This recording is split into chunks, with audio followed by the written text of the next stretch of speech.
What's up, everybody? It's your boy Banky101 coming at you today with a thumbnail tutorial. So I've been getting asked over the past couple of weeks and like, Banky, how do you make your thumbnails? So I'm gonna give you guys a really quick tutorial on how I create them. So basically I use Photoshop. I know it's an expensive tool, but if you want to make thumbnails, then you gotta go with some sort of tool. You can or cannot maybe find a way to get this free on the internet, but that's completely up to you. There's a lot of other good tools that are similar to Photoshop that you can go out there and get, and the steps for them are going to be very similar. So if you do have Photoshop, you can go into there and go to File, New. We're going to go 1280 by 720 because that's the standard for thumbnails in YouTube, and then you do transparent so there is no background. We'll title this How to Thumbnail.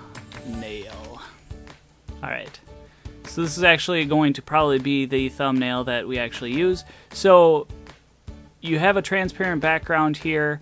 Then what you're going to want to do is go out to the internet and find a background. You should be able to type in, let's go for a red background. So this pulls this up, and then you just click on images. This is Bing, you can use Google, whatever. So there's all sorts of images on here, and we'll just find something that's kind of cool that we want to use. So then we're going to save this image, save picture as, and it's going to go into the pictures on the PC. Then we go back into Photoshop, we go File, Open, we'll go out to Pictures, we get this red background.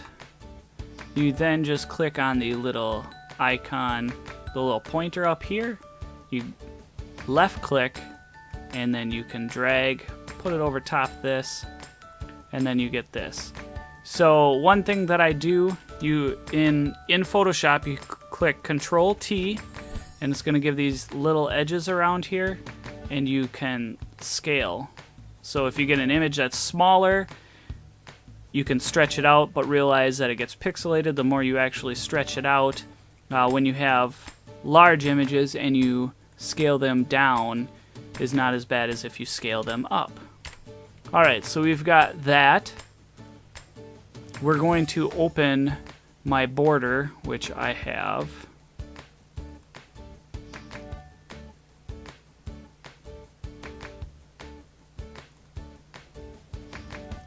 Right in one of these fancy folders. I have a PSD file. This was just a raw Photoshop file if you don't know. Logo template. So I can, if I didn't have one built already, I would grab that, but I do have the template built.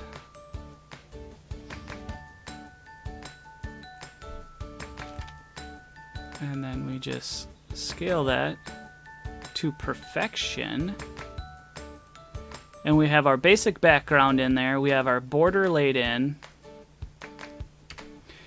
And you hit enter so it finalizes it. If you don't know, to the side, these are different layers, so I can take whatever is on it. It's like from top down, so whatever's on top you see over everything else. So I want to see the border over everything, and layer 1, which is nothing, so you can move that to wherever.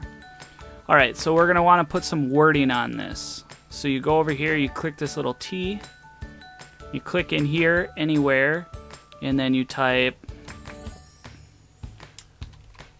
how, and it's not showing. You click Control A, highlights everything. It's not showing because we have red on top of red. So we'll just do green for now so it shows up. And it's not showing. Oh, because the layer is behind it. So you bring the layer to the front. That's why it's not showing.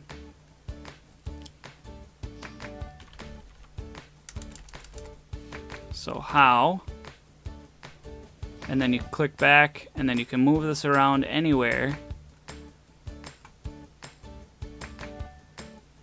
So how to, and I like to do my separate words because depending, if you put it all in one sentence, you have to scale it and do it as one sentence, where if I do it this way, I can move these around and put them where I want. If I wanted to scale it or have it step down this way, I can do that. How to create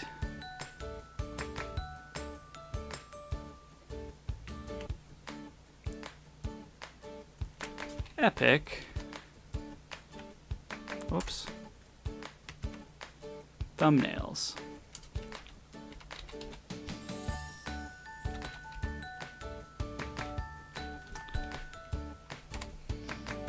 Alright, so now it completely looks like a crazy mess. So we can go over here and remember, if you look over to the right here, it tells you what words you're grabbing.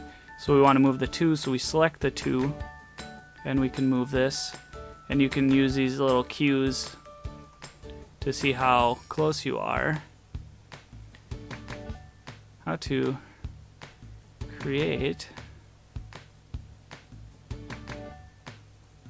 epic thumbnails. Alright. So, and then I'm going to throw my border on top because the T is a little over top of the logo. That looks pretty good. We should probably, oops. And then if you move something and you don't like that where you moved it, you just hit Control Z, just like in any other word processor. Then it just puts it back to where it was. Control Z, how to create epic thumbnails. Alright, so the other thing is, how do people get shades? How do they do like the blending or the shadows or anything like that? So if you click on the word, you right click it, it gives you this list of options. You go up to blending options, and then it gives you this little panel here. This little panel lets you do whatever you want to it. So you might see stroke in a lot of mine, which is just this border. If you click on it, it lets you scale the size of that. Mine's usually at like a 1. If you want to make it bigger, you can do that. We'll do 4 for this one, so it kind of stands out. This one makes your letters 3D. So then you've got the inner shadow, inner glow, so you can make a glowing deal. Stain, color overlay, gradient overlay you'll see in a lot of things. So it gives you a slider, and based on this slider, depends on how gradient you want it, and it gives you all these different options. So our current color is green, so it goes from a light green to a dark green, and then there's a bunch of different options in there that you can mess around with.